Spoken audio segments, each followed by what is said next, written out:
ಬಾಬಾ ಎಂಥ ಕೈ ರುಚಿ. ಕಲ್ಯಾಣಿ ಮೊದಲನೇ ದಿನಕ್ಕೆ ರುಚಿ ರುಚಿಯಾಗಿ ತಿಂಡಿ ಮಾಡಿ ಯಾಕೆ ಎಲ್ಲರನ್ನು ಬುಟ್ಟಿಗೆ ಹಾಕ್ಕೊಂಡ್ಬಿಟ್ಲು.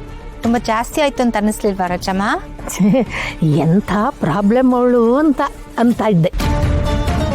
ಕೆಟ್ಟ ಕೈಗುಣ, ಮನಸ್ಸು ಅಷ್ಟೇ ಕೆಟ್ಟ ಕ್ಯಾರ ಹಿಡಿದು ಬಿಟ್ಟಿದೆ.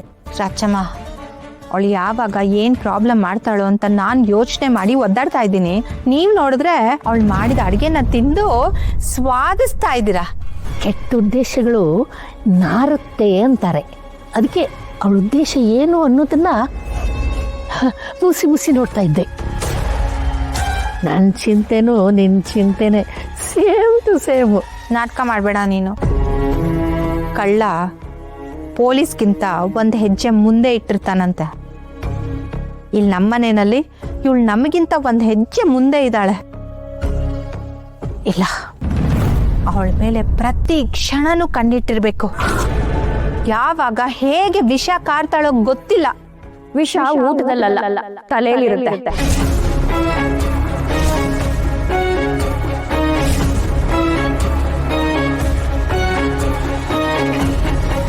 ಅದು ಸುಭಾಷಿತ.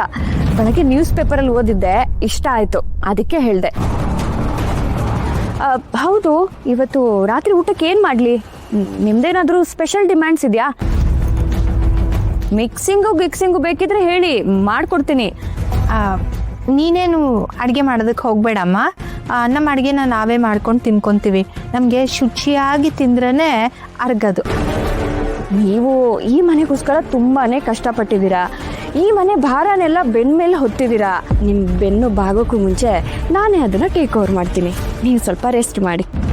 ಕಲ್ಯಾಣಿ, ಈ ಮನೆ ನನ್ನ ಅಸ್ತಿತ್ವ. ಈ ಮನೆಯಲ್ಲಿ ಒಂದು ಹುಲ್ ಕಡ್ಡಿ ಅಲ್ಲಾಡ್ಲಿಲ್ಲ ಅಂದ್ರೂ ನನ್ನ ಉಸಿರೇ ನಿಂತೋದಾಗುತ್ತೆ. ಏನೋ ಹೇಳದ್ಯಲ್ಲ, ನಂಗೆ ವಯಸ್ಸಾಗೋಗಿದೆ, ರೆಸ್ಟ್ ತಗೊಳ್ಳಿ ಅಂತ. ನನ್ಗೆ ಹಾಗೆಲ್ಲ ಏನೂ ಇಲ್ಲಮ್ಮ. ನೋಡು, ನಾನು ಗಟ್ಮುಟ್ಟಾಗಿದ್ದೀನಿ, ಸುಸ್ತು ಕೂಡ ಆಗಲ್ಲ ನನಗೆ. ನೀನೇನು ಯೋಚನೆ ಮಾಡಬೇಡ.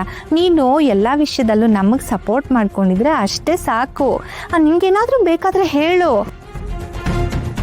ನಾವು ನಿನ್ನ ಬೆನ್ನ ಹಿಂದೆನೇ ನಿಂತು ಎಲ್ಲ ವಿಷಯದಲ್ಲೂ ಸಪೋರ್ಟ್ ಮಾಡ್ತೀವಿ, ಸರಿನಾ? ವಿಕ್ರಮ್ ಬೇತಾಳಂತರ. ಥ್ಯಾಂಕ್ಸ್ ಅಮ್ಮ, ನನಗಿಷ್ಟೊಂದು ಕಾಳಜಿ ತೋರಿಸಿದ್ದಕ್ಕೆ.